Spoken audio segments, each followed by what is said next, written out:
Welcome to the Undisputed podcast. I'm your host, Jenny Taft. This podcast is the full show from today's episode of Undisputed from start to finish. They've got a busy slate, so skip Shannon. Let's get to it. Welcome to Undisputed live from Los Angeles. I'm Jason McIntyre here with my man Chris Broussard and LeVar Arrington. Good morning, gentlemen. How are you? Morning. It's great to be here with J-Mac and LeVar, my favorite LeVar, and that's saying a lot because I really like LeVar Ball. Yeah. All right. Nice little slide. Started. Nice little slide early. Yeah. Oh, the digs begin. Dak Prescott and the Cowboys will start their season taking on Tom Brady and the Bucs. Dallas owner Jerry Jones spoke out about how his team would fare in the NFL's season opener, comparing the matchup to David versus Goliath. There is a cause for concern heading into week one as Dak has been resting during camp after discovering shoulder soreness. The Pro Bowl quarterback told reporters, quote, "I know I'll be fine." LeVar Arrington, how high should we set expectations for Dak Prescott and the Cowboys this season? I think you got to be reasonable on what your expectations are for this team. I mean, they've made some great additions in the offseason, most notably to me, Dan Quinn, in your draft, you addressed the defense, which we know Jerry Jones historically loves to address his offense, even if his defense does need addressing. So I've seen and heard a lot of sound bites coming from Dallas. All have been positive outside of Dak Prescott. I don't put too much on the Dak Prescott injury.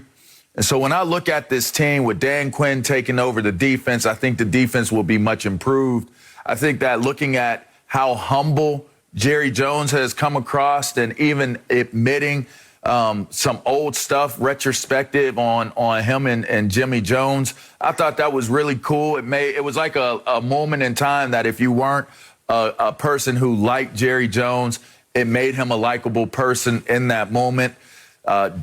We know that Ezekiel Elliott has come in. He's weighing 218 pounds, fellas. So he looks like the Ohio State Ezekiel Elliott. So he seems to be motivated and poised to have a really good year. I think you got to temper your expectations just because they haven't given us any reason to think otherwise. But this could be that one time that saying you're bullish on Dallas could pay off for you. Look, LeVar, I know you don't want to go against your old squad, the Washington football team. That could be the team right? that knocks You don't them off. want to give Dallas the division because of that. But just say it. The expectations for the Dallas Cowboys should be at the very least winning the NFC least. Because it's still the worst division in football. And that means getting to the playoffs. And I think expectations should be at least winning one game in the playoffs. Here's the thing about the Cowboys, and everything you said, I love what you said about the defense with Dan Quinn, but they also have maybe the weakest schedule in football. They have the fewest amount of teams as opponents that made the playoffs in the entire league. It's 5.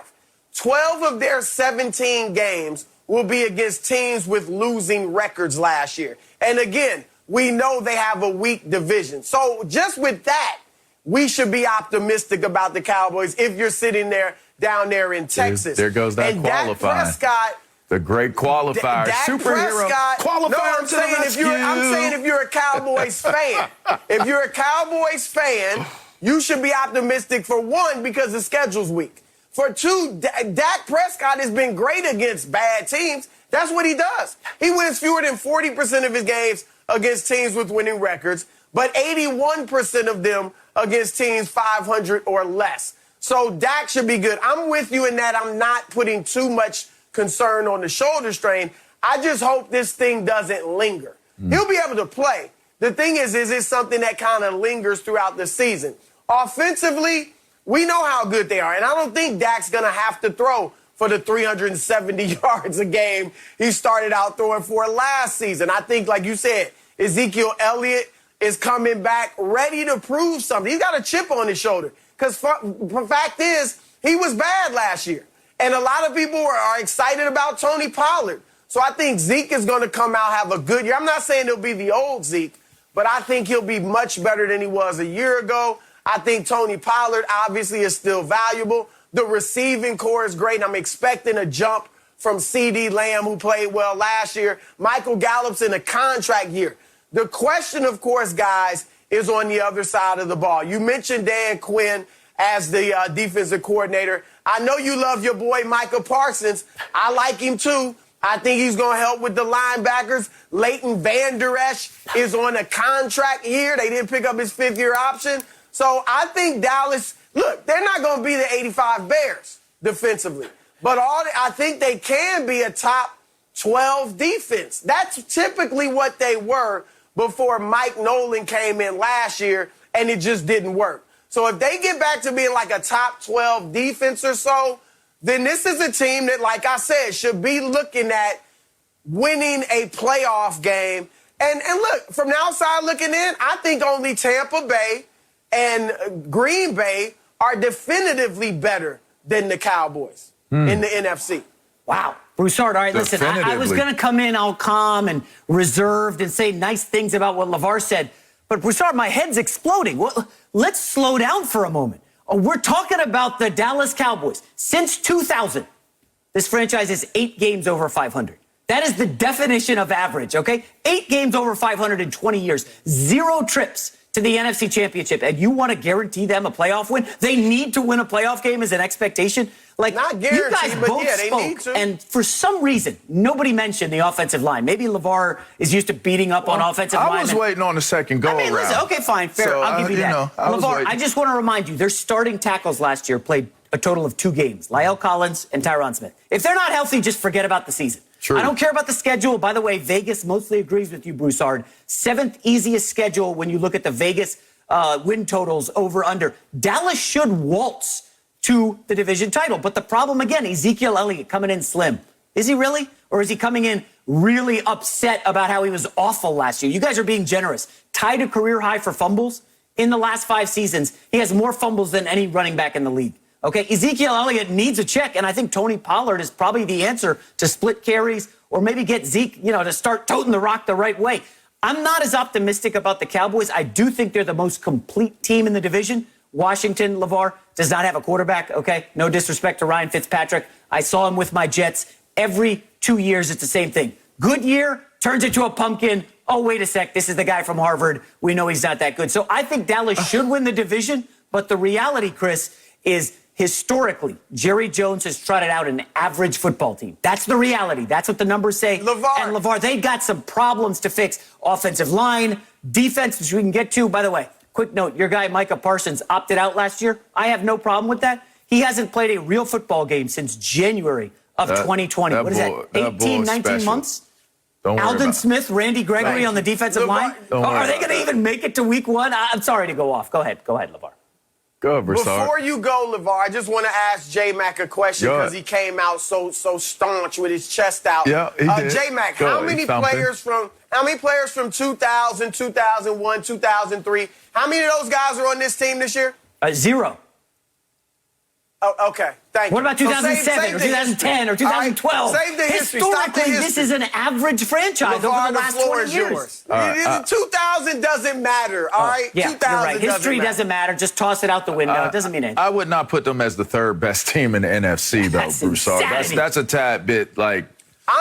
That's a little bit of a stretch. All I'm saying, look, it could be the Rams. It could be the Niners. All I'm saying is definitively, like 2 that I just definitely put ahead of the Cowboys, Tampa Bay and Green Bay. That's all I'm saying.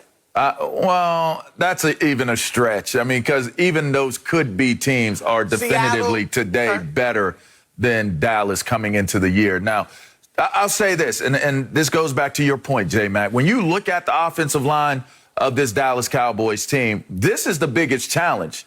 The biggest challenge coming into this season is, will this offensive line accept the challenge in front of them to be what Dallas Cowboy offensive linemen are supposed to be? If they come out with the type of talent that they have and maintain a nasty demeanor and approach, I don't care about the whole health thing. Maybe they're not going to be 100% healthy ever again.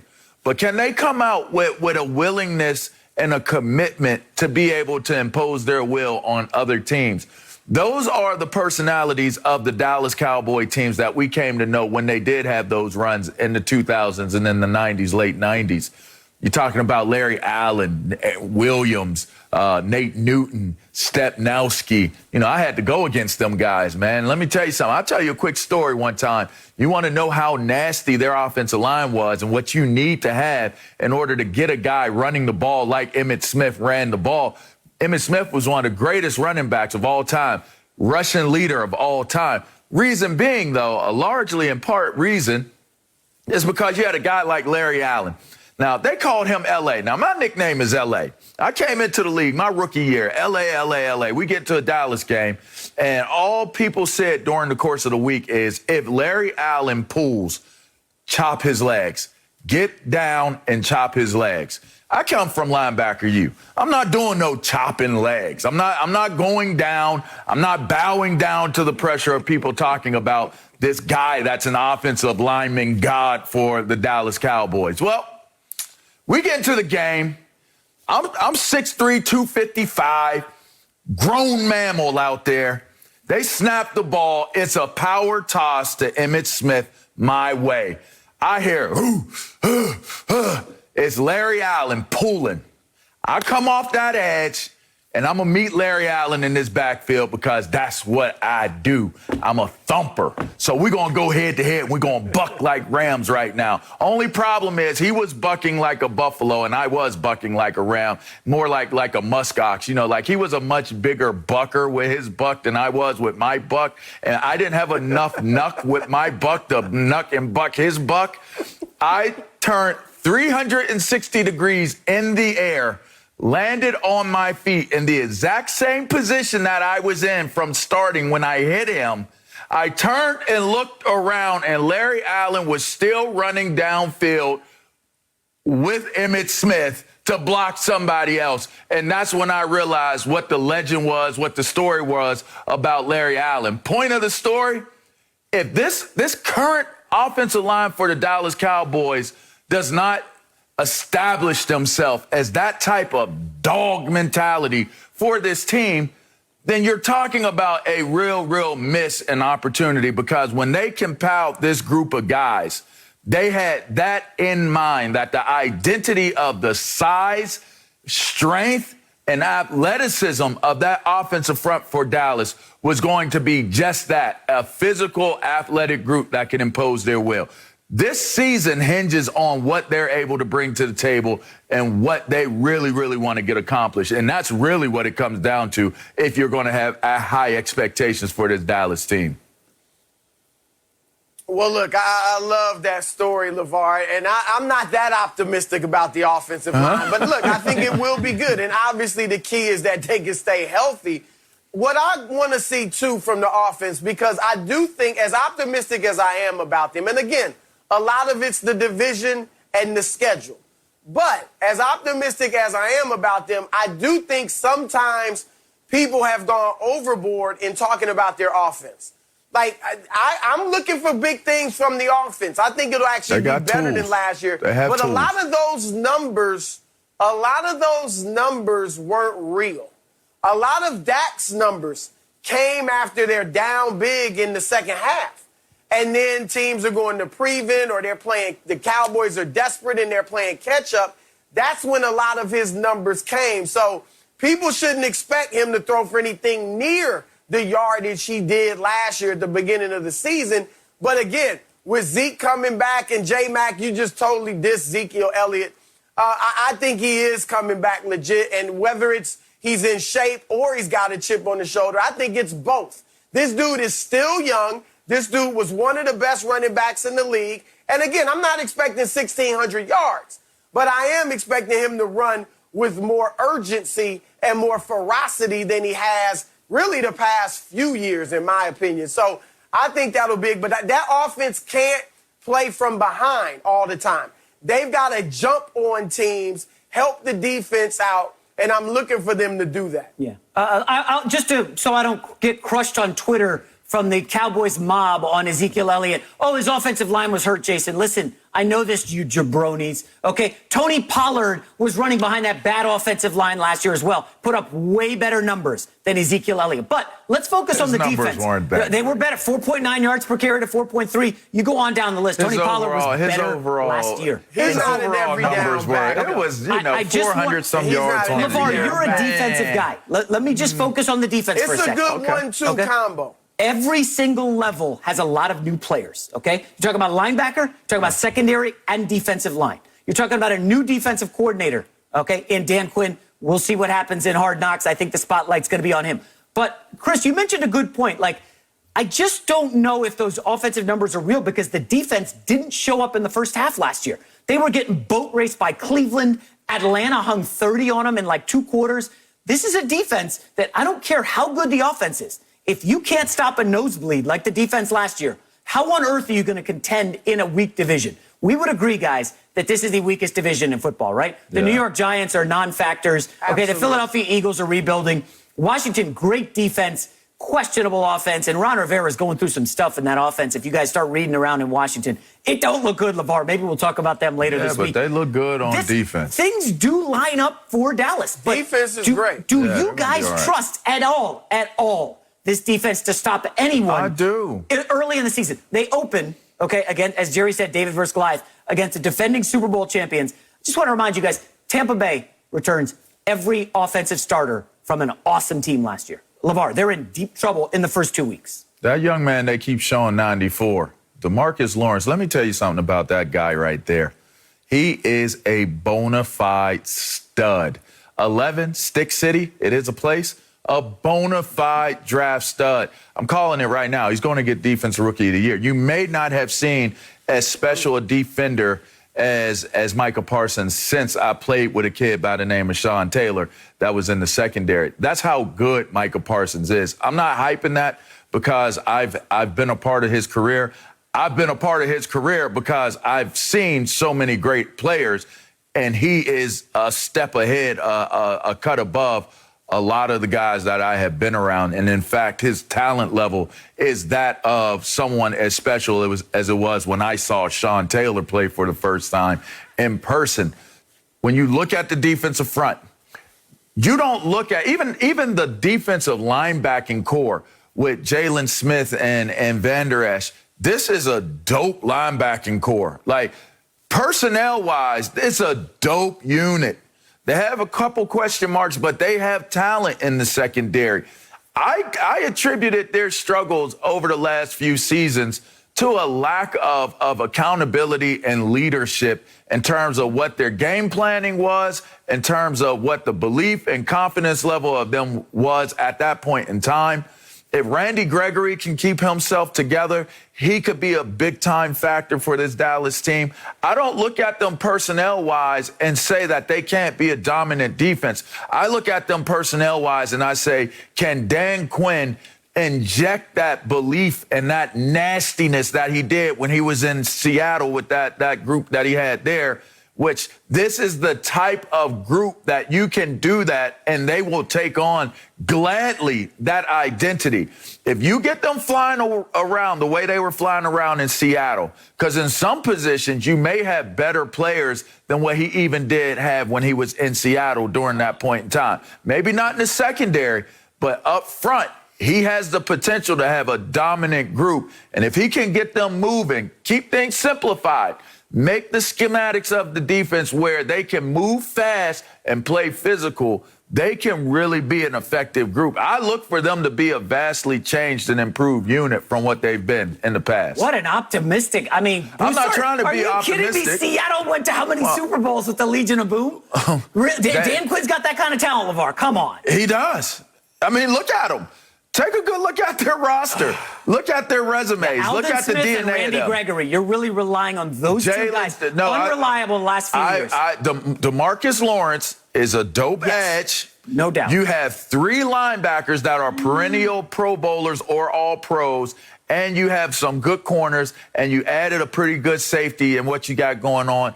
You added a pretty good corner. Listen, They are going to be, I think they'll be okay on defensive side of the ball. Yeah. Broussard, I joked that Dallas, on an FS1 show last week, Dallas has 99 problems. Dak Prescott's not one of them. It's funny. We've talked about 15 minutes here about the Cowboys, and we're all not concerned about Dak coming off the big injury. Broussard, I'm going to ask you this.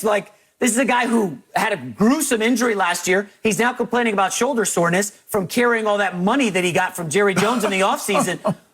Should we be concerned about Dak Prescott? Well, look, as far as the shoulder, I'm not overly concerned about it. I just don't want it to be something that lingers all year. This is the type of injury that, yeah, he could play through. It'll bother him a little bit, but it'll bother him all year. I'm not saying it will, but that could happen. So I want them to get him his rest and get him right, all right? We were all looking to see a little bit from him on Thursday. I don't know if that'll be the case or not.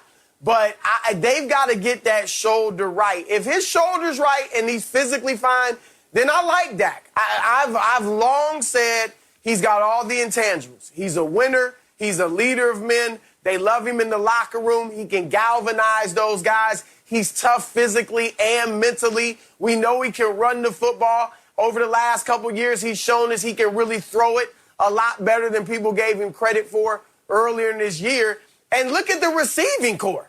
I mean, he's throwing to Amari Cooper, CeeDee Lamb, and then Michael Gallup, who, as I said, has something to prove because he's on a contract year. Tony Pollard, you love him as a runner. He runs well. Not an every down back running through the tackles, but he's also a guy that can catch it out of the backfield. Zeke playing improved football will loosen things up for Dak. So I got to be honest. If Dak is healthy, I really don't have any concerns about him whatsoever. I'm not saying he's Aaron Rodgers or he's going to play at that level, but I do think he can play at a high enough level for them to, as I said, win that weak division. That's a big key to this guy. And I know you like Ryan Fitzpatrick, LeVar, but J-Mac was right. In the 10 seasons that Fitzpatrick has started 8 or more games, he's had a winning record one time. This is a guy, he might come out of the gates looking really hot. They're going to have to deal with the Washington for about 3 or 4 team. Weeks. You guys are underestimating. You guys are conveniently underestimating the Washington football team, but that is going to be the team that contends for the division. They're not bad on offense either. They have weapons on offense. You're ready to throw your cards behind Ryan Fitzpatrick. You're ready to put your belief and your faith in Fitzpatrick. Which leads to my next point. I'm ready to throw my cards behind the leadership. I've been on teams that have a ton of talent and have had Super Bowl winning quarterbacks that would eventually be Super Bowl winning quarterbacks that I was on the team with, and we didn't win. What I'm attributing this season to, honestly speaking, I gave the offensive line the challenge in terms of with Dallas. But here's the biggest challenge of them all. And we kept mentioning Dan Quinn. Well, the biggest factor in the NFC East is going to be the leadership of the head coaches. Is Mike McCarthy going to take that next step? We know historically that Mike McCarthy gets in, he analyzes, he creates anecdotes, and then he's pretty lights out. He's very good moving forward as a coach and as a leader. Schematically speaking, he's able to get his teams in the right direction. I'm excited to see that. He's a hometown guy. I think that he can do some great things. But Ron Rivera's leadership, do not sleep on Ron Rivera's leadership and the talent that they have in that locker room in Washington. It's going to be, to me, a 2-team race in the NFC East. 11 wins for the Cowboys. Take it to the bank. No mercy. Russell Westbrook is headed home to L.A. as he will reportedly join LeBron and AD on the Lakers. It came with a price to get the former MVP, as the purple and gold had to trade away Kuz, KCP, Montrezl Harrell, and a first-round pick in this year's draft. It remains to be seen how the Lakers will fill out the roster around their new trio of stars as free agency begins later today. Chris Broussard, should LeBron and the Lakers be favorites to win it all after getting Russell Westbrook? No. Heavens no. 1,000 times no. Oh, wow. Right? Now, if you want to say they're the favorites in the West, I'm not going to throw a hissy fit. All right? I'll give them a puncher's chance for several reasons. One, the talent obviously at the top is incredible. LeBron, AD, and Westbrook, okay? Two, we know how smart LeBron is, one of the most brilliant players, basketball IQ-wise, that we've ever seen in the league. So maybe he can figure it out. And three, look, the West is devoid of world beaters. Okay, the Clippers, I don't expect to see Kawhi Leonard next season at all, even though I think he'll be back with the Clippers. So they're going to be down. Phoenix, Utah, Denver, they're good. None of them is scaring you. Okay, they'll be there, they'll contend, but none of them is unbeatable, obviously. I do expect Dallas to take a jump with Luka, but again, who are they going to put around him and how are they going to fit around him? Portland, okay.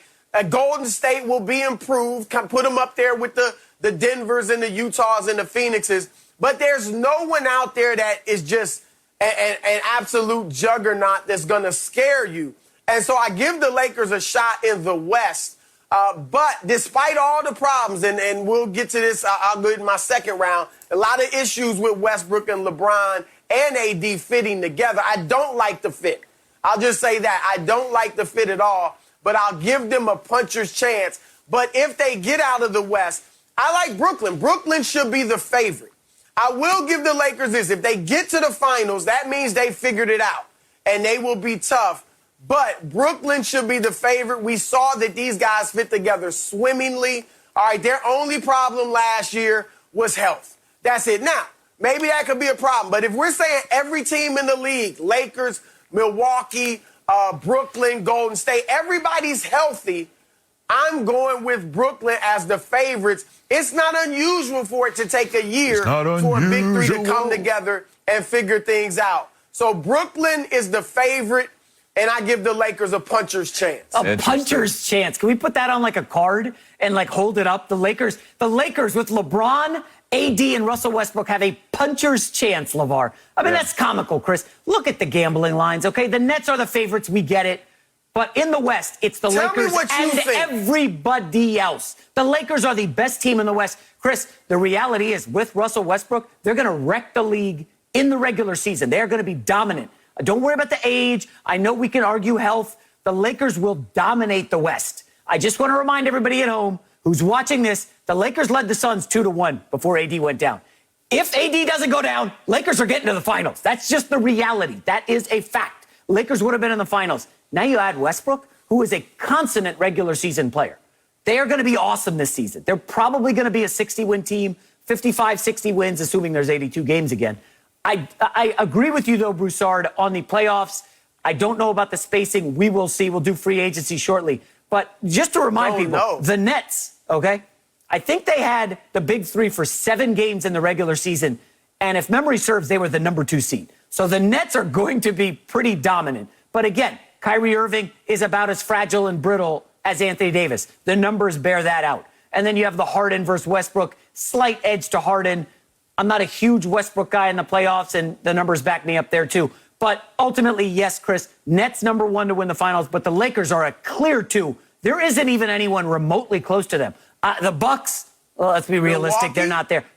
No, stop. Not the Bucks. LeVar, Lakers. Why not? Can you educate Broussard real quick? Well, because they're not. And here's the thing. I agree with the Brooklyn Nets scenario. But think about if we're lining them up, if we're matching this up, who offsets KD? I think Anthony Davis offsets KD. Who offsets James Harden? I think LeBron James offsets James Harden. Who offsets Kyrie Irving? I think Russell Westbrook offsets, who am I talking about here? Kyrie Irving. There we go. Kyrie. And then now you got to go down low, right? Now this becomes a down low game. Who has the better opportunity of being better down low between these two teams is where I would look and say that's where the advantage is. I think when they added Andre Drummond, even though he disappeared in the last part of the playoffs just due to the style of play that was taking place, if you get to a series where you're playing against the Brooklyn Nets in a championship round game, Andre Drummond becomes a super, super critical piece to what's going on with the puzzle of being able to win a championship. I recall being on this very show with you and J-Mac, and even with Rick Bucher, and you guys said that the Lakers were the clear favorites to a maybe 1A, 1B Clippers to possibly come out of the West. Nothing has changed. If anything, they've improved by adding Russell Westbrook, and they might improve the culture of the team by letting someone like Kuzma go. Listen, Harold, he could have been a better contributor. I think that he could have had a better season this year. But, for what it's worth, to get a Russell Westbrook, you let that go. And obviously with KCP. But when you think about it, you mentioned spacing, Mac. When you think about this Lakers team, we're still hearing murmurs and whispers that DeRozan wants to still come to this team. I don't know how you make it work. Hill, it's been rumored. I don't know how you make it work from the resources and the assets that the Lakers have remaining. But when you're a winner and you have the opportunity to play at this high of a level, people find ways to adjust and adapt what they want to do to be able to get on teams like this. If they add one more guy, it becomes overkill that you think that they're going to do what they need to do to win another championship. As they stand right now today, they are still just as much a heavy favorite in my book when you look at it matchup-wise as the Brooklyn Nets. And the West is a much tougher side of conferences, if you ask me. So if they're the favorite in a much tougher side of the conference, then to me, you got to think that they're the favorite to be able to win it all right now, today. Here's the challenge. All right, we've talked about why you think it'll work. All right, the challenge is their pieces don't fit. In Brooklyn, the big three fits together. But a lot of people didn't think that at first. Because James Harden can be the playmaker and set the table for everybody else. But you're using 20/20 hindsight on this. That's 20/20 hindsight. It's not. All three guys. No, it's not. Sure it is. I said it was a chemistry experiment. Those criticisms were there in the beginning. I'm talking about me. I'm not talking about a lot of people. Okay. All right, I'm talking about me. I felt like if James Harden would play the point, and Kyrie would accept being the two, Kyrie put him at point. I thought it would work because Harden has those elite playmaking skills. And the key, LeVar, is all three of those guys could shoot. That makes it easier to fit together because when you're a great shooter, you don't have to dominate the ball. That's true. The problem with the Lakers is none of their three guys are great shooters. Right. LeBron is a good shooter. He's a streaky shooter. But Davis is not a good outside shooter. He's so-so for a 7-footer, but I don't like him out there shooting threes. But they play defense, and they can get to the rim. He's 30% for his career. Russell Westbrook's not a defender. Russell Westbrook is a 30% career shooter. Now, so here's where the guys they add around them better be able to shoot. Yeah. All right, they need to add major shooting around him. LeBron has always wanted the floor spaced. Westbrook needs the floor spaced. If they're going to go play old school basketball, add Dwight Howard, maybe keep Andre Drummond, play big and pound you, defense on one side, pound you on the other. That's how they won in the bubble. Then okay, you can try that against the three-point shooting of all these other teams. But no, they actually hit threes in the bubble. KCP? They didn't do it in the regular season. In the bubble, they shot well from three. Yeah. They can't hit the same amount of threes they need. They were sized. They were too big for everybody in the bubble. That was the key to them winning that championship. Come on. They've talked about LeBron playing power forward, AD playing center. AD needs to play center. But I think LeBron needs to be their primary decision maker in the half court. Westbrook can push the ball in transition. Westbrook can have the ball in his hands when LeBron's on the bench. That'll strengthen the second unit. But when those two on the floor, I like LeBron at the point. Yeah. I like Westbrook at the two, not shooting, catching and shooting, but catching and driving. And LeBron needs to be the primary decision maker, in my view, on that team. So, yeah, the free agency stuff, I heard somebody, I don't know which one of you guys mentioned DeMar DeRozan. That's a bad idea, okay? He's another non-shooter. It sounds like DeMar DeRozan is going to follow Kyle Lowry to Miami. Heat could be nice. But I think we're looking at, Chris mentioned it, spots like 7 through 12 on the roster right now have no name for the Lakers. We're looking at, like, Patty Mills being added. Should we get, like, a Wayne Ellington? He would help. I mean, listen, those are decent names, but I just want to remind people, guys like Bobby Portis were instrumental to the Bucks. Pat Connaughton had a couple big games in the finals. You need those role players. They matter. And Chris, You talked about Russell Westbrook being a non-shooter. Go look at some of his playoff series post-Kevin Durant. The guy's shooting in the 20% from three. There's going to be times, and this is going to be on Frank Vogel and LeBron to manage it, where there's going to be 4 minutes left in the game, and Russ isn't playing defense and isn't spacing the floor, and they're going to have to pull Russell Westbrook off in late moments in the game and say, we need Wade Ellington out there, or something insane like that. And I just don't know, Chris, how Russell Westbrook's going to handle something like that as a pro, as a former MVP. He ain't going there to sit on the bench in crunch time. And that is another issue the Lakers are going to have to manage, because you could tell Kuzma and KCP, hey, sit on the bench. I don't know, LeVar, how you tell a star, and Russell Westbrook is a star, how you sit on the bench at the late games because you can't shoot the basketball. They're not going to tell him to sit on the bench. They're going to have to figure it out is what they're going to have to do. But you can have that one, Broussard. You're the expert. No, well, that's why LeBron needs to be the primary decision maker. LeBron, we know he and Westbrook like the ball in their hands. LeBron will give it up if he trusts your decision making. But he's not going to. Russell Westbrook, as great as he is, and J-Mac, he's not a star. He's a superstar. Okay. As great and legendary as he is, he's never been known as the wisest decision maker. And that will be frustrating to LeBron. So LeBron has to run point. I think LeBron should look at it like, I'm Magic Johnson, and I'm the third scoring option. That doesn't mean he'll be the third leading scorer. LeBron will get 20 points just by playing 30 minutes a game. Just by being on the floor, he's that good, he's going to get 20 plus. He needs to make sure AD and Westbrook get fed. If he goes with that mentality, I think that's best for the Lakers.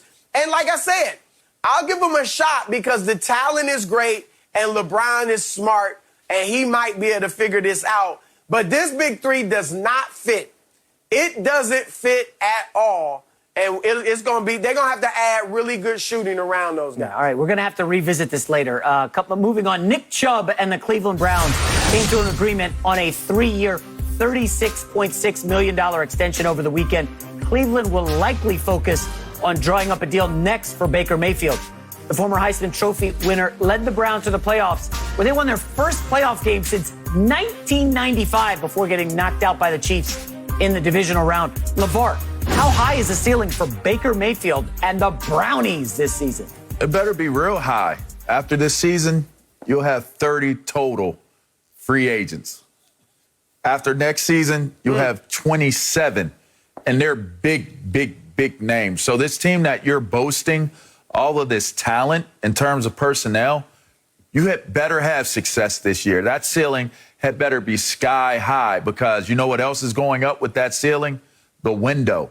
The window could be closing on them. Look, Broussard, Mac, we all know winning cures all ills. If they have a really good year this year, we saw it happen in Tampa Bay, right? You had some main guys. This has never happened. So we're hitting uncharted territory where guys these days are more willing to look at the business of accomplishment rather than the business of just running for the bag, right? We saw guys come back. They returned all the starters from their championship run team. So when I look at this Browns team, they showed historical achievement and accomplishment this past year. Baker Mayfield took some definitive steps forward in how we can look at him as a franchise quarterback for his team. The Cleveland Browns, personnel-wise, took steps forward in showing that they can be a dominant team, not just a team, but you're in one of the toughest divisions and historically one of the most brutal divisions in all of the NFL, in that AFC North. And they were able to do what they needed to do and ultimately knock off Big Brother Pittsburgh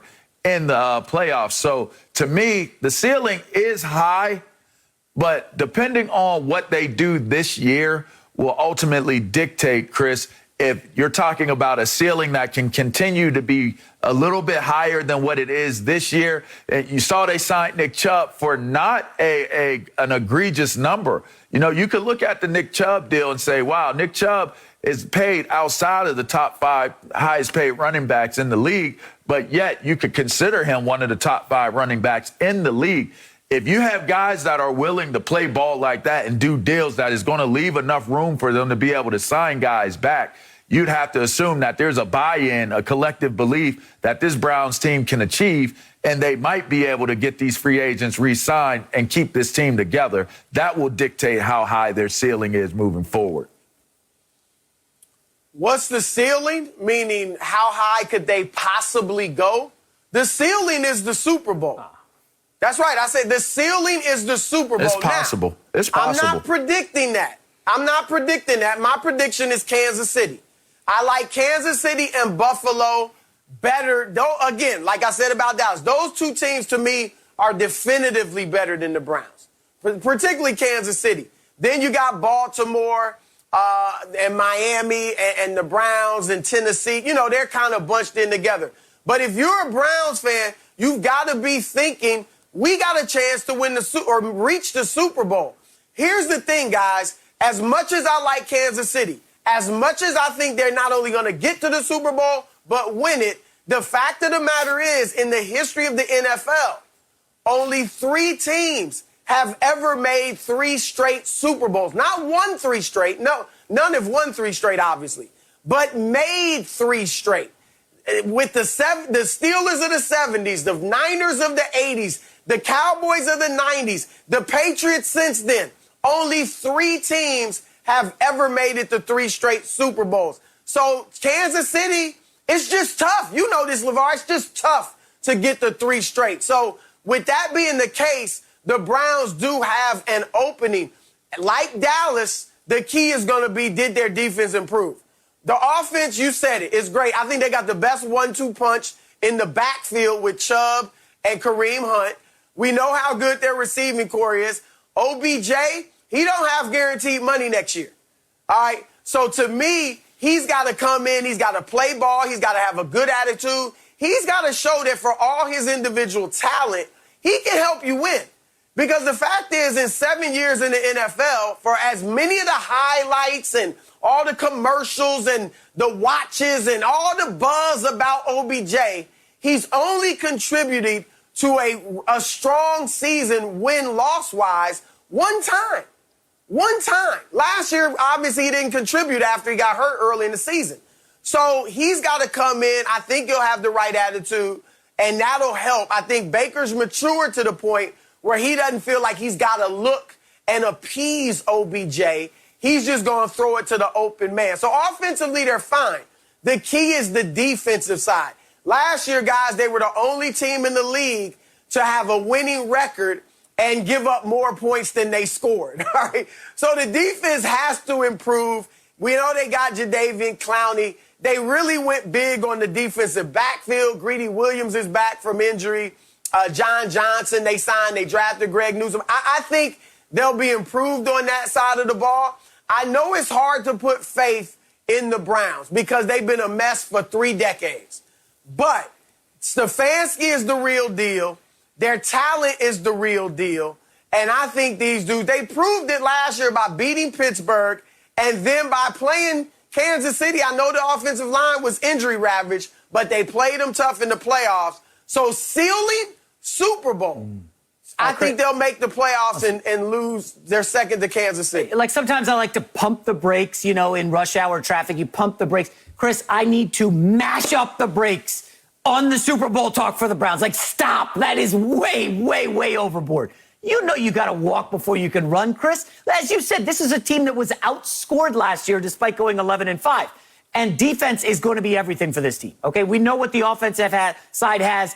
Odell's coming back. That's huge. The running backs are great. Baker, better. But, Chris, I just read a preview where the Browns could have 9 new defensive starters. 9. This is a team that was boat raced. They need to. I mean, they could not stop the Ravens to save their life last year. They need to. And, by the way, the Ravens are the class of the division for sure. I do like this Browns team. I think they're about a 10-11 win team, but the schedule gets a lot tougher, okay? That being said, I'm kind of on board with LeVar here. This is the best Browns roster in about 30 years since LeVar was in high school and Bernie Kosar. Yes, Bernie Kosar was under center in Cleveland. This team is loaded. They've got 2 number 1 overall picks on the edge with Garrett and Clowney. But 9 new defensive starters is a lot to work in. This was a bottom 7 defensive unit in the NFL last year. Still, they propelled to the playoffs with a first-year coach, new system, new everything. But Super Bowl is very premature. You got the Ravens, you got the Bills, you got the Chiefs, as Chris said. Let's not think Super Bowl. Let's just say, okay, hey, let's get back to the playoffs. Let's win a game. Let's keep it moving. LeVar, let's not put Super Bowl expectations on a guy like Baker Mayfield, who just 2 years ago led the league in commercials as opposed to any other offensive stat. Like, Super Bowl is premature, Chris. I don't think so. I think they can motorboat their way all the way to the Super Bowl. Nah. Some of y'all might have caught that. Some of y'all didn't. I think they can get. He loves boat races, so he loves the term. So I just figured I'd mess around with it on national television. Somebody laughed when I hit y'all with that. I do think that they can make it to the Super Bowl, actually, and here's the reason why. A lot of the statistics that you guys are throwing out there are stats that took place during the early to mid part of the year. If you recall last year, they found themselves later on in the season. And the reason why they found themselves is because they found their running attack. They got the best offensive line in all of football right now, in my opinion. I mean, it's a dope offensive line. Now, they have two running backs that can run the ball, and they can run the ball effectively. If you're going to beat a team like Kansas City, you know how you beat them? By running the game and pressuring the quarterback. We saw the blueprint play out in the Super Bowl. Not necessarily running the ball in the Super Bowl, but certainly the pressure that they were able to get on Patrick Mahomes. So you have the ability. That's why they added Jadeveon Clowney. He's not going to be an every down impact player. But if you can get Jadeveon Clowney to be a guy that can get you a pressure one time a series during the course of a game, which is very doable with Jadeveon Clowney. You now have one of the most premier defensive players in Myles Garrett on the other side that can get to him every other play, every other snap, and is going to command double and triple teams. So now you're looking at your defense being in a much better position because they found themselves an offense at the last part of this season last year. Baker Mayfield found a level of confidence in the last part of this season and in the playoffs. I saw his confidence level go to a whole entirely different place when they beat the Steelers in that first round of the playoffs. You're dealing with a dangerous team this year, and it's a dangerous team because they found an identity. Whether they stumbled upon it, whether it was necessity, whether it was planned, whatever Stefanski did, they found an identity, they wrote it out, and it worked very well. So when you throw out other teams like Baltimore, you throw out the Steelers, or if you throw out the Buffalo Bills, or you throw out the Kansas City Chiefs, the Chiefs were exposed. And I'll tell you, I was telling you guys their game plan. Like, maybe you don't look at what I have to say and think, oh, well, Andy Reid is so brilliant. Oh, so hold on. Wait, LeVar, wait. When were they exposed? They were exposed. When Patrick Mahomes got hurt? They did 100 different things to try to cross Tyreek Hill across defenses the entire season. They wanted to get Tyreek Hill the ball from different positions on the field. They wanted to get Kelsey the ball in the center of the field. There were a lot of things. The windows in which they attacked defenses were exposed. They closed down that window and they pressured him, and the exposure came in the Super Bowl, my friend. That's just facts. I'm not making that up. You could go back and watch the film. When you look at a team like the Cleveland Browns, if they can come out and they can neutralize that defensive front, which largely in part was a major reason why Kansas City was able to do well when their offense sputtered. When they were able to do things, they were able to get through games until the offense caught back up. If you have a team that's built like how the Cleveland Browns team is, and they continue to execute with the level of confidence they did at the end of last season, and they're healthy, they are a very, very legit contender and a dangerous team to have to contend LeVar, with. quick reminder, the Steelers have not been under 500 since 2003. Okay. So are the Browns the second best team in the division or the third? No, they are challenging probably the Baltimore Ravens for the first best team in the AFC North this year. I don't like the Steelers. I do not have the Steelers, and that's my team, and I love the Steelers. I do not have them as the first or even second team right now going into the season in the AFC North. No mercy. Kawhi Leonard made headlines yesterday as he chose to decline his $36 million player option for next season. Rather than bolt, the two-time Finals MVP is expected to try and negotiate a new deal with the Paperclips, according to reports. It's also worth noting Kawhi will be sidelined the majority of the year after tearing his ACL in the playoffs. Chris, will the Clippers be able to contend next season? J-Mac, I just got a text from the Clippers saying they're not the paper clips, they're the money clips. All right, that's how they want you to refer to them going forward. No. Sure. But, look, Kawhi, I believe wholeheartedly he's going to be back with the Clippers. All right, I think what he'll do is sign a 1 year, maybe a 2 year deal with the player option after the first year. Okay, so a 1 year deal essentially. And then after that, he'll be eligible to sign for 5 years, $235 million.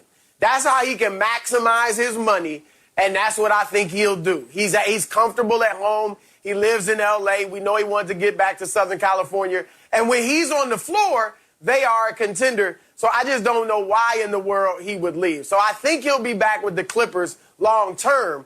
But I'm going to be honest, guys, I do not expect to see him on the basketball court next season. I don't expect him in April or March. That's optimistic, maybe. But I don't expect to see him at all for a few reasons. One, Kawhi has been notoriously overly cautious with his body. We saw it in San Antonio when he led his way out of there. Even early in his career, they would tell you in San Antonio that he really didn't want to play unless he was 100%. He was very cautious with his body. We saw the load management in Toronto, then again with the Clippers. And so I don't think he's going to rush his way back. I think he's going to make sure he's ready. And here's the other thing. Why would you come back late in the season from an ACL and risk looking so-so? You know, he's going to be good because he's Kawhi Leonard, but he might not be Kawhi Leonard right when he gets back if he comes back next season. So why risk that when you still want to sign a long-term max deal if indeed he doesn't sign a 4-year 176 this summer? So I don't expect to see Kawhi next year. That being the case, no, they won't be contenders. They'll be doing well to make the playoffs. We saw him play well without Kawhi last year in the playoffs. They beat Utah twice. They played Phoenix tough, took them to 6. So Paul George took a step. He really did. He helped himself in the postseason. But they got to keep Reggie Jackson. Reggie Jackson, they can only pay him $10 million in the first year of a contract. If they lose him, and I don't blame him for going elsewhere if somebody pays him more money, then they really will be in trouble, and they'll be hoping to make the playoffs. If I'll put it this way, though, you mentioned DeMar DeRozan last segment, J-Mac, and there's talk that he might want to go back to L.A., where he's from. He might want to go to the Lakers. He might want to go to the Clippers. I don't think he'll take that much of a pay cut because each team can only pay him about $9 million roughly. All right? He made 27 plus last year. I don't think he takes that type of pay cut. If he were to, I think the place to go would be the Clippers. If he just wanted to play on L.A., because his role will be bigger. He'll be the second scorer with the Clippers, or maybe he'll be right there with Paul George. He'll get to shine, and there'll still be probably a playoff team with him. But to answer the question, no, they're not going to be a contender. They still could make the playoffs, but that would be the ceiling without Kawhi. I love contend. The answer is yes. They will contend for a spot in the play-in game. They will be about the 9, 10, 11 seed, and they will try to get into the play-in game and then get smoked in the first round. Chris, here's what you fail to realize. Serge Ibaka, free agent. Pat Bev, the dog. Everybody loves Pat Bev. Jeez, he's Serge terrible. Picked up his... No, okay, so Serge is coming back. Pat Beverly, free agent. Like, this team is a team in flux, okay? And if we're counting on Reggie Jackson, who I saw LeVar's eyes were like, oh, yeah, Reggie Jackson. Reggie Jackson, you know, he was good in the playoffs. He was a nice player in the playoffs. Reggie Jackson. Just let that sink in. Just let that sink in. He's been a nice player before the playoffs. Okay, fair enough. He's a nice player. This is a team looking at a contending spot for the play-in tournament. Chris, the Memphis Grizzlies right now, if you remove Kawhi from the Clippers, the Memphis Grizzlies are better than the LA Clippers. That's a fact. The Grizzlies roster is incredible compared to the Clippers stacked side by side. Golden State's going to be better. We know that. They're coming. And I wouldn't even rule out the Pelicans making a run if the bumbling GM there, David Griffin, can ever figure things out and put people around Zion. I'm just saying, it would not be out of the realm if the Clippers totally missed the playoffs. Paul George, we saw him in Indiana. They ran hot with Roy Hibbert, fell back to the pack. He demanded out, blah, blah, blah. I just don't love the paperclips next year, Chris. This is a team, LeVar. Yeah. Play in at best. That should be the goal. Yeah, I don't think they contend either. And I don't think Kawhi returns. I honestly don't. I like your reasoning. Really? Brew, I like your reasoning. But here's my where's thing. he going, LeVar? He could end up in Dallas, if you ask me. I mean, I've heard the rumors. I've seen stories. I've heard whispers and different things like that. That would be something. I think that would be an amazing addition to the Dallas Mavericks team. It would be a huge cue because when you think about it, they're one player away from being that next level of a team with Luka. So to me, I think that Kawhi may entertain the Dallas situation or another situation where he gets all of those elements that you're talking about, Brew. I think the whole living at home thing has run its course. I really do. I think that he may have dealt with more drama being with the LA Clippers than what he may have signed up for. If you recall, before he came to LA, everybody was talking about him as the best player in the NBA, the best player on the planet, the machine, the Terminator, all these different things. He was a media sweetheart. He comes to LA and the whole narrative changed. Now he's a diva. He doesn't want to play. All of those things existed in other places as well. It wasn't a big enough media market to hurt him in San Antonio. You go to Toronto, it's not a big enough media market to hurt you in Toronto. And then you turn around and you lead them to a championship for the first time in franchise history. You're a legend. You're legendary. So at this point, he's got championships on his resume. He's made money. He's played at home. I think Kawhi Leonard goes to a place where he can finish out his career the way he wants to finish it out under his terms and conditions. And I don't know that exists in L.A. I just don't. I think the market doesn't serve that purpose very well. Too much scrutiny. Now, you look at the rest of the roster, you guys went over that and hashed over that already, so I don't have to go over the details of it to sound like I can regurgitate what you guys are saying. But in the end, I think that their best run for a championship was this season. Yeah. I think the ceiling has hit. I think they hit it hard. I think that the window has closed, and whatever it's going to be, they're going to have to finish out strong with Paul George and see how far he can take them. But I don't think that this Clipper team next year is a legitimate contender out of the West, especially if Kawhi Leonard ends up going elsewhere. Well, look, I feel very confident he'll be with the Clippers. The Dallas thing, as a fan of the NBA, I would love to see Kawhi and Luka. I don't think it'll happen. But here's the thing. One, I think he likes being at home. And Kawhi brought a lot of that onto himself, LeVar. Kawhi was the one doing the commercials, talking about it's my city now, right? Kawhi was the one that allowed the billboards to be put up with the crown and all of that stuff. And then the scrutiny, that's going to be wherever he is. Giannis got crushed in Milwaukee before he won the championship, right? If Kawhi had gone anywhere, he could have gone to the smallest market in the NBA after Toronto.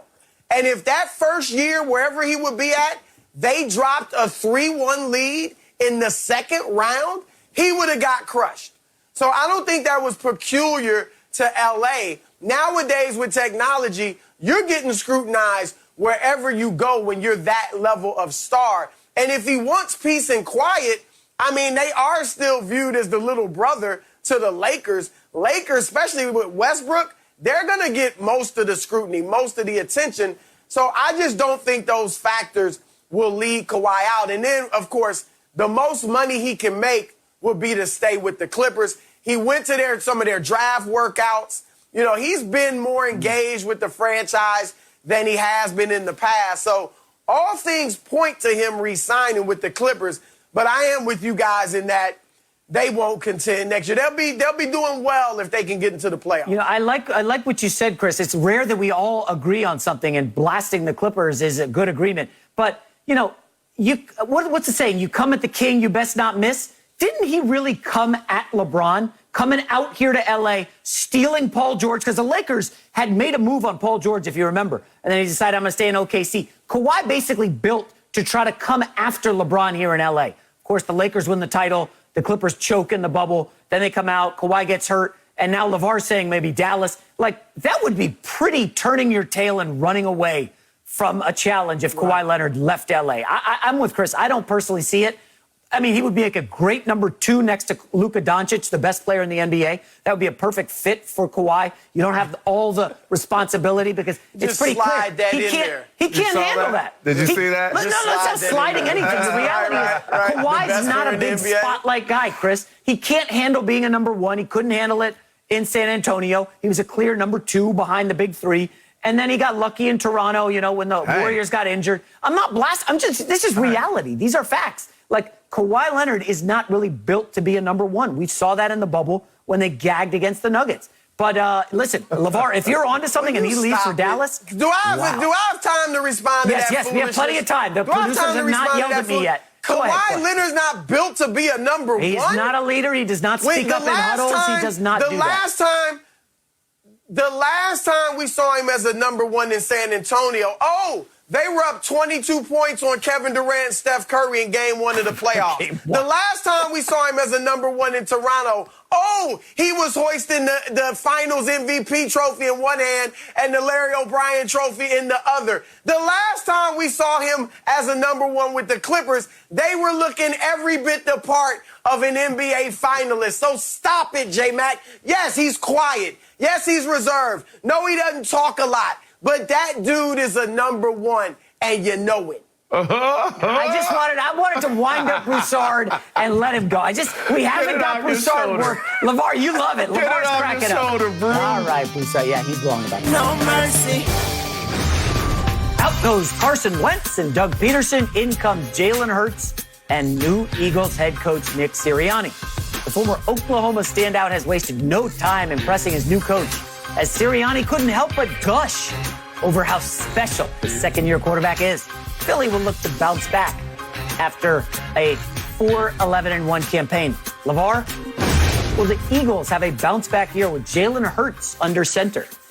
Unfortunately, they won't. And I'm a big Jalen Hurts fan, and I'm really pulling for him to play well. But when you look at his receiving core, as it stands right now, Devontae Smith, who they just drafted, the phenom out of Alabama, Jalen Reagor, and Travis Fulgham, there's no experience. There's no real experience at the position. We just got reports that now Devontae Smith is dealing with a minor knee sprain or injury of some sort that's going to have him week to week. Reagor is also a smaller in stature receiver at 5'11". Fulgham, who is at 6'2", is only in his second year, maybe going into his third year. Is one of the two. But there's not an overwhelming feeling looking at this that Jalen Hurts is going to have what he needs weapon-wise, personnel-wise, at the receiver's position to be able to create the type of plays that is going to lend to him having a successful season. We had the questions. Everybody had the questions. You play in the SEC. You win the Heisman. You play an amazing style of football in Devontae Smith. But the biggest question is will he be physically enough to sustain the rigors of being in the NFL? And already we're talking about minor injuries taking place. Now, I don't want to overstate that and put injuries on the young man's career, but he is going to have to prove that he can be a number 1 receiver, a top receiver, and do it consistently in order to beat the critics and the idea that he's too small to be able to last and sustain at the NFL level. It has happened before. It's been done, but I'm a skeptic of it just for the simple fact that he is very, very small. Now, big heart, I appreciate that. But when I look at this team and the way it's configured, especially at the receiver's position in particular, I just don't see him being able to take a very, very big step in the right direction for this year. LeVar, they're going to be bad. It's just as simple as that. This is not going to be any type of bounce back year. They've got 8 guys from the Super Bowl team left on that squad, and everybody else is pretty much young, including the head coach. From what I read and see from Nick Sirianni, He seemed fine. It looks like he's endearing himself to the players there. He's earning their respect, and he did a solid job in Indy as the offensive coordinator the past 3 years. He's fine. I am like you. I really like Jalen Hurts. I love the intangibles. He reminds me of Dak Prescott in that regard. I think he's smart. I think he's a leader. I think he can galvanize the locker room. I think guys trust him. We know he can run the football. He has all the intangibles. The question is physically, what is he? I don't believe the reports that he's wowed everybody with some of the throws he's made. I mean, I like him a lot, but his throwing, at least to this point, has been a weakness. As bad as Carson Wentz was last year, he actually threw the football better than Jalen Hurts. He completed more of his percentage of his passes. He had a higher QBR than Hurts had. Hurts did much of his damage with his feet last year and his legs. So he's going to have to improve throwing the football. And you just spelled it out, LeVar. Who's he throwing it to? The receiving core is young. I do like the running backs. I like Miles Sanders. I like certain. Boston Scott. I think those guys, they showed me something, when Wentz got that team into the playoffs, and they played pretty well last year. But overall, this team is going to struggle. We talked about the Cowboys should be good. You really like the Washington football team, LeVar, and they're going to be pretty good, especially with that defense.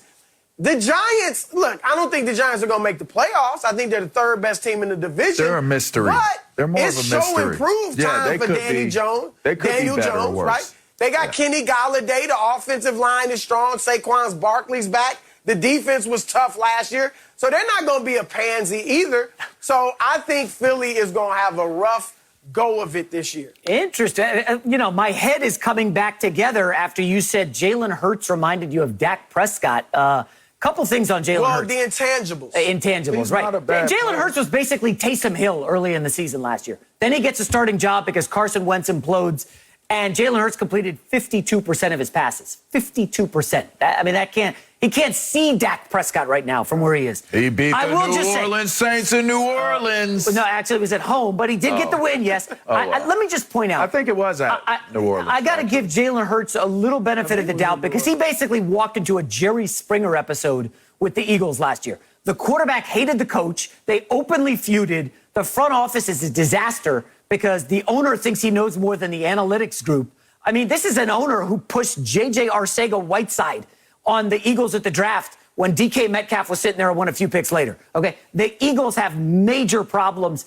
I am going to give a small buy sign on Jalen Hurts, okay? Yes, I like moxie as a term for a quarterback. He's got a little, for the Friday Night Lights fans out there, a little Matt Saracen in him, and he scrambles around and makes things happen. He's got to cut down on the turnovers. Remember, this is a kid who was benched last year late in the season, and he only had 4 starts.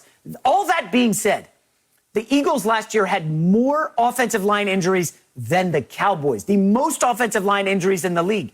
If they can fix that, and Hurts is a winner, we know that silly tag that he won at Alabama and Oklahoma.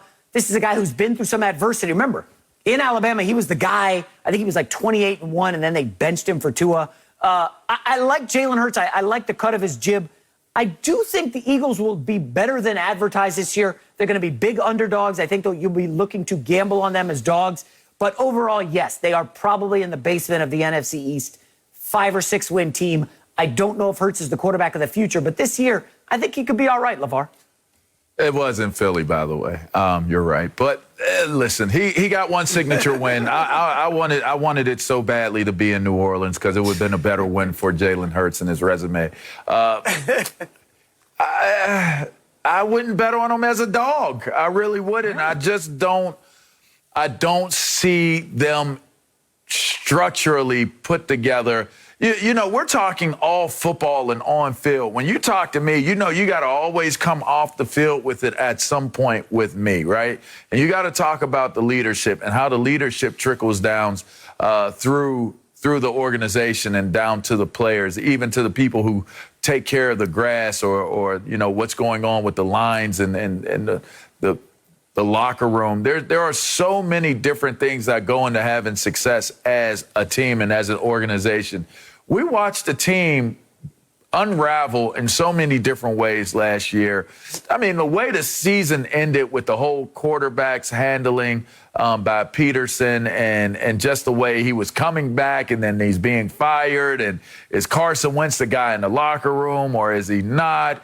You know, there was so much dissension. All it did was really expose the dysfunction and almost, you know, to a very, very high level of how high it was within the organization. Now, I don't know how deep that rabbit hole goes, but it goes deep enough based off of what we were able to see play out on the field, where I say that in terms of, you know, the way things are handled by upper management and ownership, whatever it is they need to do to correct what they have going on, it's got to start there first. The rebuild of because this is a rebuild of the Philadelphia Eagles.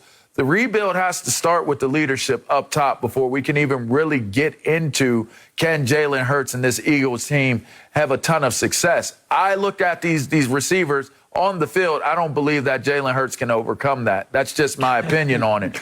But when you're looking at the makeup of the organization, if it's an organization that is conducive for success, for them to have success, then the names really generally don't matter as much. The only way you have an opportunity to overcome poor leadership more often than not is if you have great enough talent and great enough leadership within the players to be able to do it. And that's why I said there's not enough veteran leadership, in my humble estimation, not enough experience for them to overcome everything that's taking place up top. But LeVar, the new coach came from Frank Reich, and they were together in Indy, and he loves the two tight end sets, the short passes, and the yak.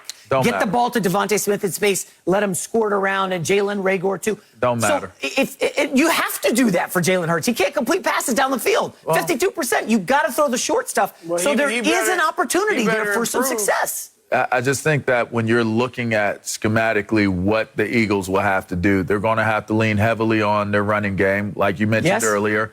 Miles Sanders did bail them out at times last year, but you can't expect a running back to bail them out every single weekend. And that's what apparently was taking place in Philadelphia.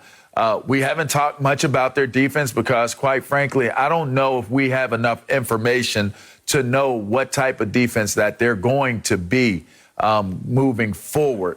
Now, when you look at that last game, that memorable last game where if Jalen Hurts stays in the game, does he give them an opportunity to win that game? I don't think so. I think that the Washington football team was playing good enough inspired football at the time where if you kept them in, it wouldn't have mattered.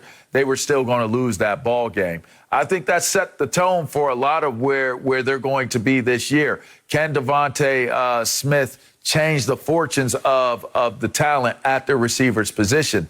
I just don't know. I really don't. And can him and Justin Hurts be that guy, those guys to be able to turn around the fortunes of what this offense is going to be with the question marks of how good the defensive unit will be? There's too many question marks to put any type of real expectation on success for the Philadelphia Eagles from my perspective. That's all, you know. J-Mac, you got me confused. Uh-oh. All right, you like Jalen Hurts, but you say he can't throw the football down. I called him Justin earlier. You think that the Eagles are going to surprise us and play well, but you got them at the bottom of the worst division in football. I mean, what is it? Yeah. Look, how are they going to play well if they're the worst in the NFC least? So I mean, come on, we're talking about 4 or 5 wins at best, probably. Yeah. And it's going to be a bad. I'm confused. Where are you at on this? Yeah. So to clarify, from a gambling perspective, I will be looking to bet the Eagles because everybody just watched a segment. You guys basically just said, oh, this team's trash. They're garbage. I see value in that. I like the new coach coming in. And listen, when the masses, when the world zigs, I like to zag. And that's how you make money gambling. But you think they're trash too. Well, I don't think they're trash. You think they're trash too, but you're going to make money off. They're going to struggle to win games, but because the perception is Oh, they went from Super Bowl to Jerry Springer episode in like 5 seconds. They'll cover. They're going to cover the spread. They're going to be big You are underdogs. the dad. This is what I do, man. I think there's money to be made on the Eagles. I'm just telling you, Sirianni's going to work some magic with this offense. They're not going to win a lot of games, but they'll compete and keep it close. No mercy. This week, the Pro Football Hall of Fame will welcome in a new class of legends, including former Steelers guard Alan Faneca, who joins us here today. Faneca was a 9-time Pro Bowler and 6-time All-Pro and helped the Steelers win Super Bowl 40 in 2005. Alan Faneca joining us this morning. We'll talk about your Steelers in a bit, but has it hit you yet that you're headed to Canton? Oh, it's hit me. It's definitely hit me. It's hit me at increments in bigger levels. The closer you get to, and the more it sinks in. Man, congratulations to you. You know, if you know, you know. I'm a big Pittsburgh Steelers fan, so I'm fanboy geeking out, you know, doing this interview with you. But I got to say, bro, like, if I had saw Alan Faneca 10 years ago, 15 years ago, maybe 20 years ago in the woods, I'd be scared. I see you today, I'd be like, who's this nice guy walking in the woods taking a stroll? I mean, what do we got going on? You look like a Hall of Famer, but you look like a Hall of Fame tight end right now. What are you doing for yourself, man? That's what I get. That's what I get. Most people. What positions you play? Wait, you played line? Go Google me. Go Google me. Check me out. You'll see that guy that y'all just rolled in the B-roll with the hair and big 320 running down the field. Dude, happy you're healthy though, man. I mean, you don't need to wait now, right? I mean, I weigh more than you now. I feel really bad.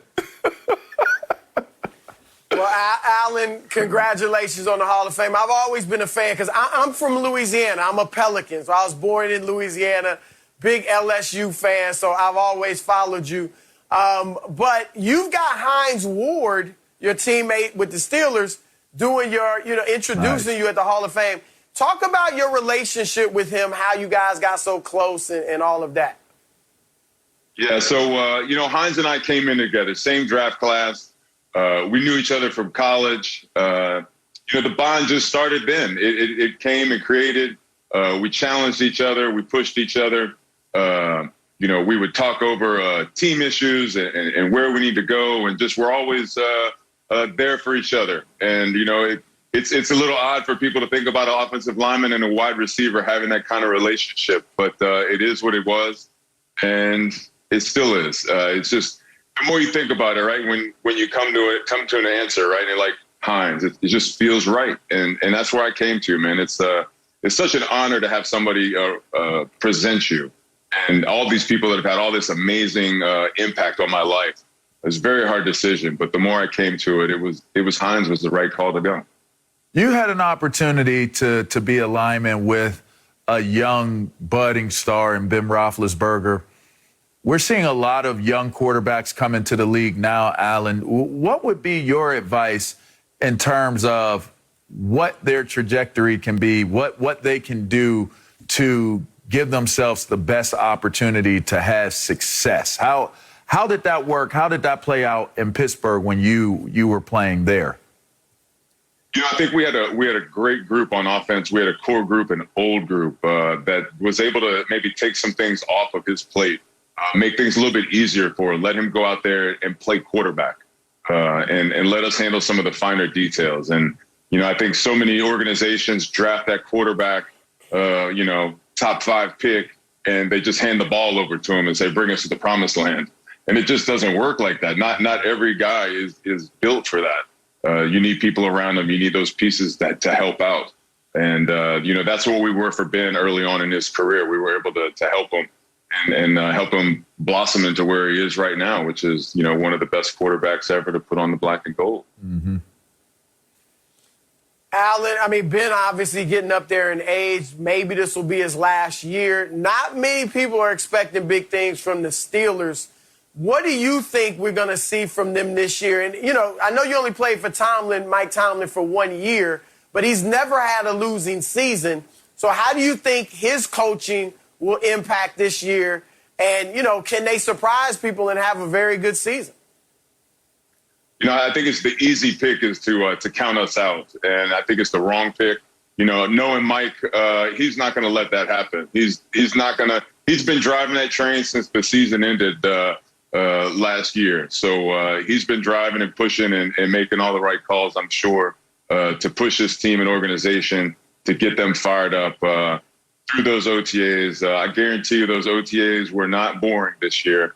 There was no veterans walking around saying that they were not enthused and not into it, right? Everybody was being challenged at all fronts, I'm sure, with Mike. So I think that aspect of it is going to have a big impact on what they're doing this year, along with changes and addressing some of the problems that they had last year.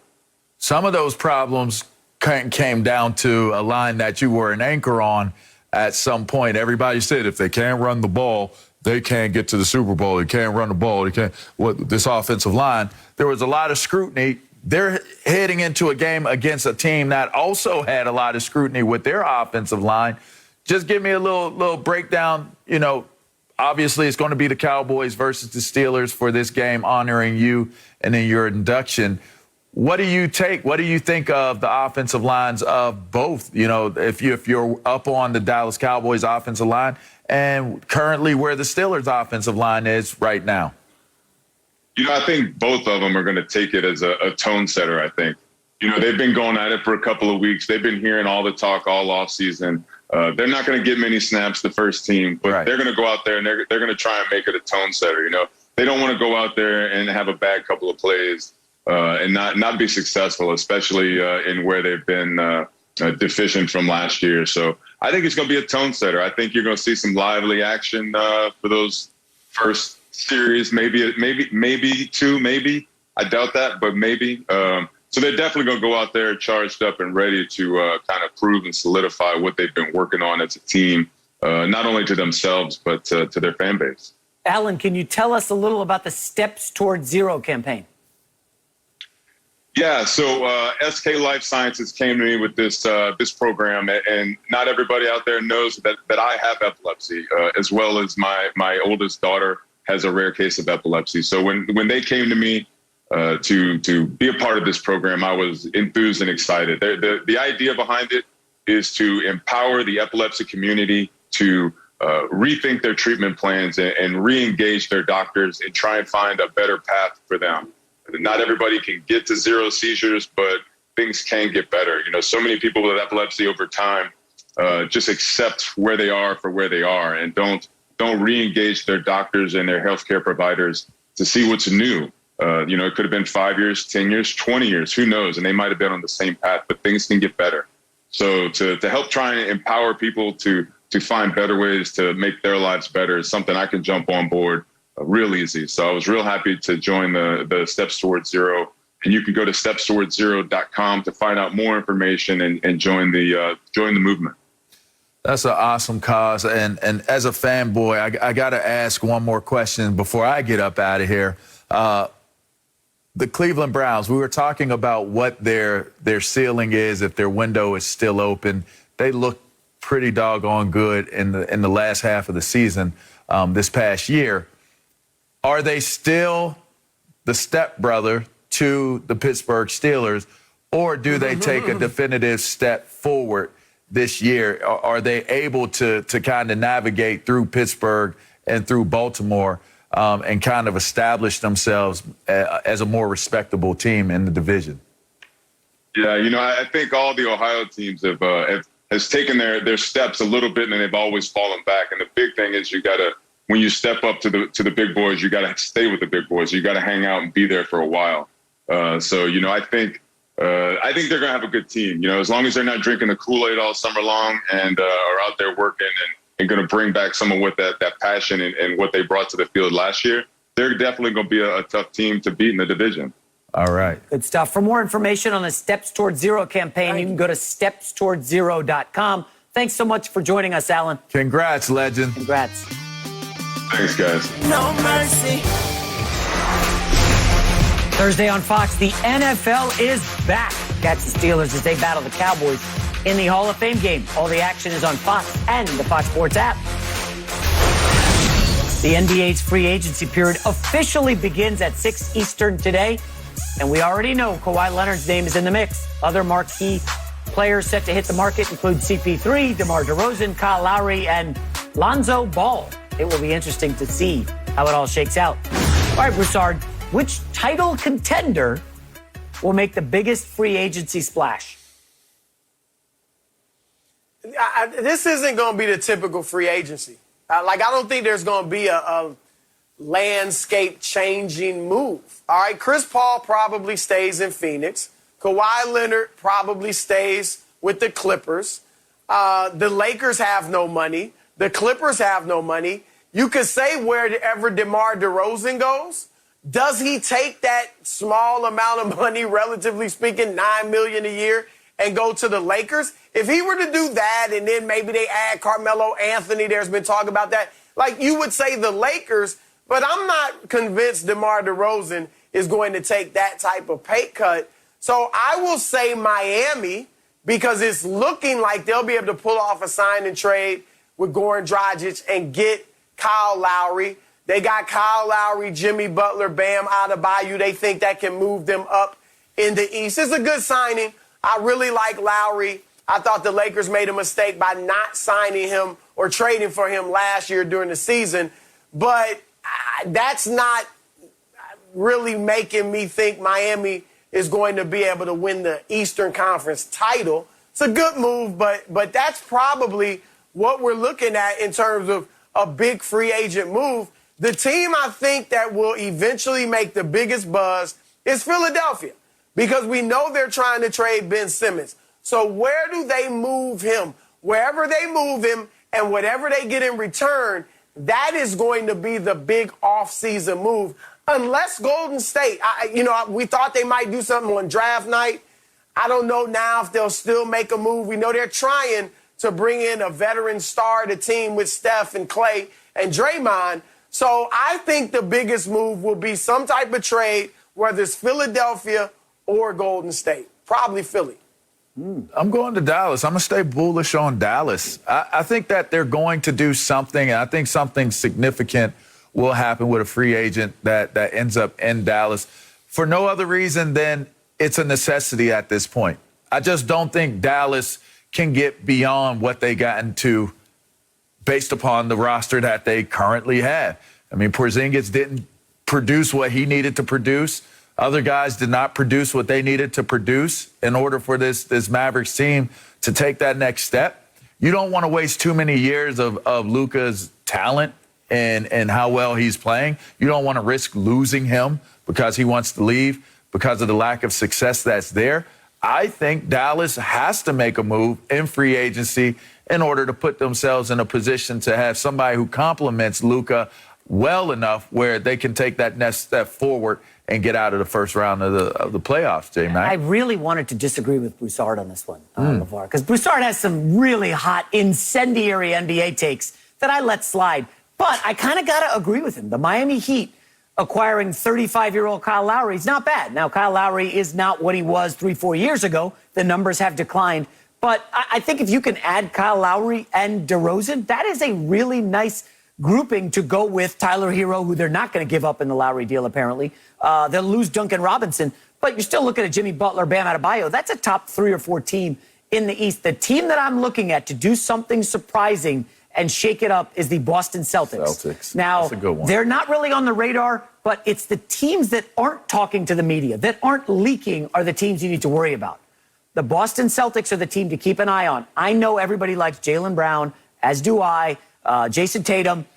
I think if anybody's going to get a deal done for Damian Lillard, and I don't know that Damian Lillard will want to go to Boston, but Dame is with Jason Tatum right now at the Olympics. We know Draymond Green is putting the full court pressure on Damian Lillard. We know Jason Tatum is working the angles to make Damian Lillard happen. Now, will it happen at the expense of Jaylen Brown?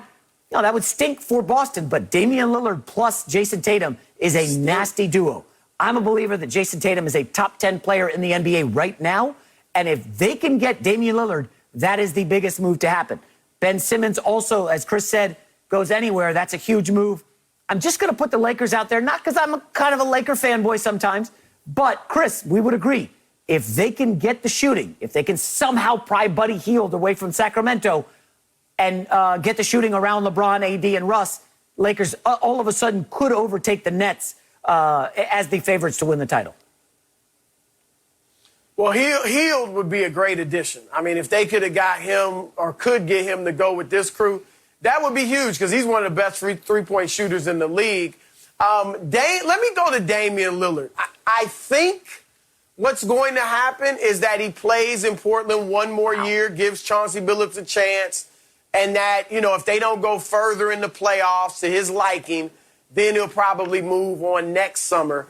But there's certainly a chance it happens this year. And I'm going to be honest, if I'm Damian Lillard, I am going to Portland and saying, move me. And I'm looking at Philadelphia, and I'm looking at Boston. So I hear you about Boston. I'd hate to give up Jalen Brown. He's a very good player, made the All-Star team last year.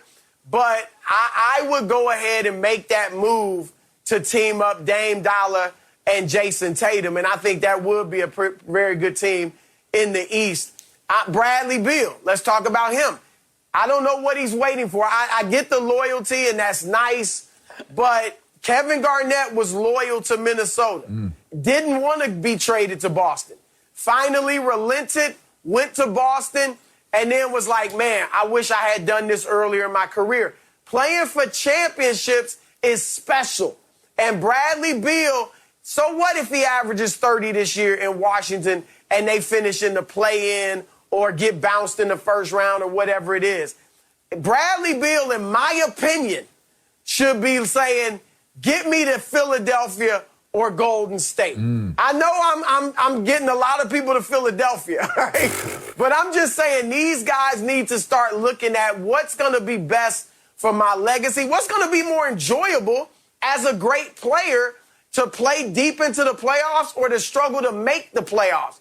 So you look at a team like Philly, they can give up Ben Simmons. I think he'd be great to build around if you put shooters around him and don't have a dominant low post presence like Joel Embiid. Golden State could give you some young guys. So I think that Beal and Lillard should look to do that. I'm not convinced that they will, though. I'm still trying to figure out why you guys just ignoring Dallas. Why am I totally off on this? Because when I think about a Bradley Beal wouldn't be bad in Dallas. Beal would be great. The problem is Dallas doesn't... DeMar DeRozan or Kyle Lowry wouldn't be bad in Dallas. Why are we not speaking on Dallas? It's the Porzingis they have factor. Assets to do it. Nobody wants Porzingis. He's damaged goods. And Tim Hardaway is a free agent.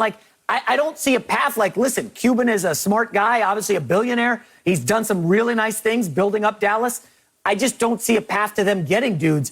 I will add this, Broussard. We haven't mentioned a lot about Lonzo Ball. This is a guy who was heralded coming into the league a few years ago. Oof. And I was just looking at the point guard market right now. Listen, Dennis Schroeder, Lakers do not want him. He rejected their offer, a lot of money during the season. Lakers are moving on from Schroeder, okay? You got Spencer Dinwiddie.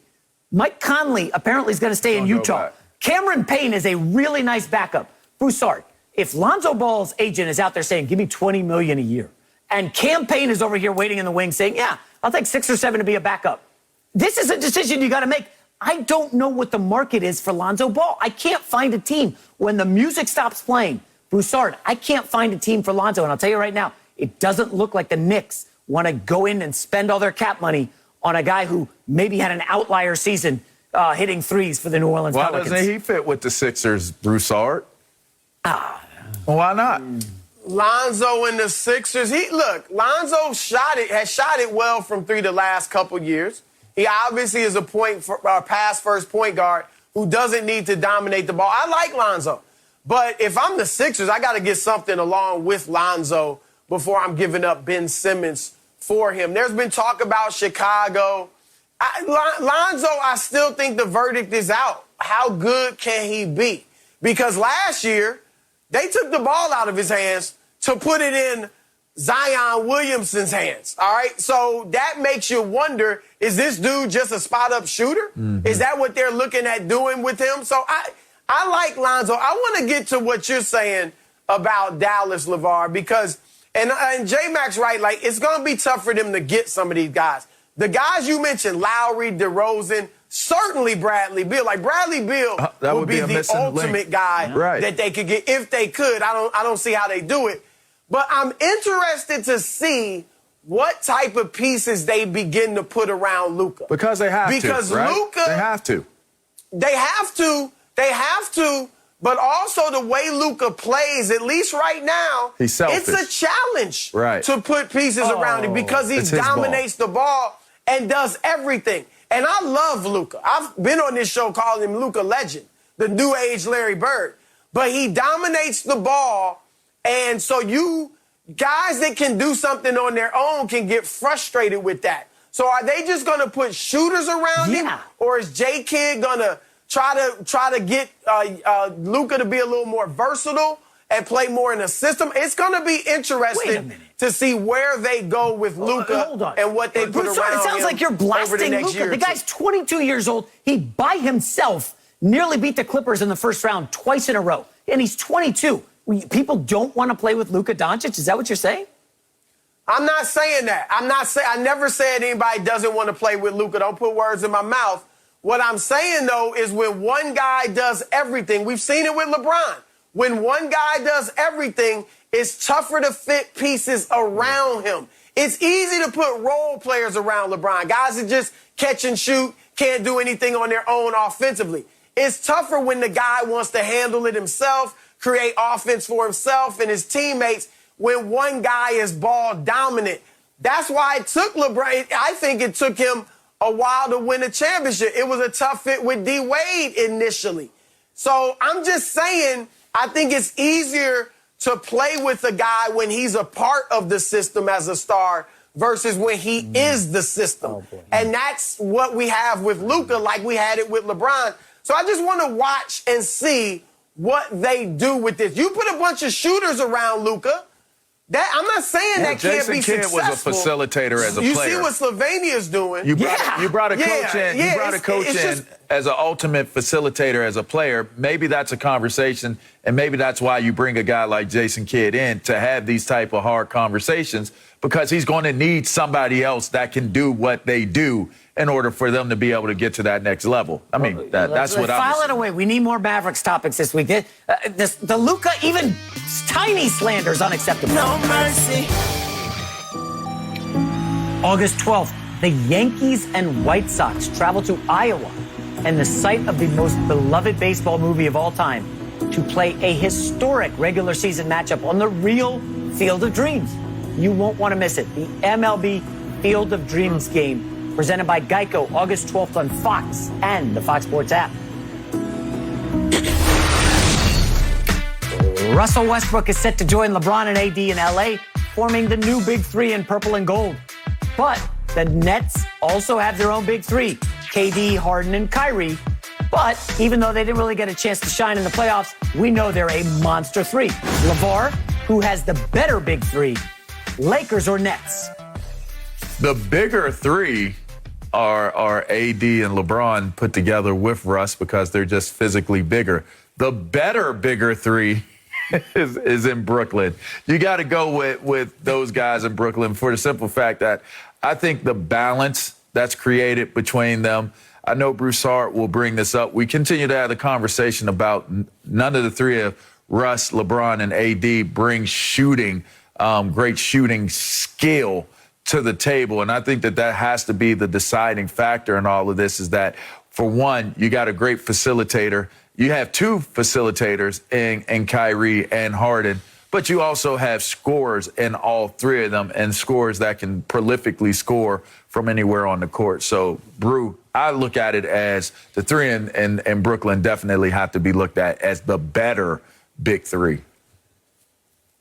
I'm with you. Absolutely. It's Brooklyn because they can shoot. And that just makes it easier for guys to fit together when all three are not good shooters, great shooters. So Kevin Durant, James Harden, Kyrie Irving, they don't have to dominate the ball because they're not slashing all the time. They don't have to dribble it. And I get it that Kyrie and Harden do dribble a lot, but they don't have to because they are great shooters. You saw they played like 7 games together in the regular season, and it worked well. It was like they came together perfectly because they all can shoot. The Lakers' Big Three is going to have a much harder time getting together. LeBron has always, in his entire career, needed spacing All right, so that lane is open for his drive to the bucket. Westbrook does not provide spacing. There is video of the Lakers when they played Russell Westbrook and the Houston Rockets in the playoffs in the bubble, giving Westbrook 15 feet. He's at the three-point line, and their defenders are in the paint. That is what teams are going to do against the Lakers. And it's not like LeBron and Steph Curry are going to light it up from outside if that lane is packed. What's AD going to do as well? So they better add major league shooting around Westbrook and LeBron and AD if they want to realize the potential that those three talented players give them. I'm not writing them off. I'm giving them a puncher's chance because LeBron is so smart. Maybe he can figure it out. But I think they should have LeBron playing point, being the primary decision maker in the half court.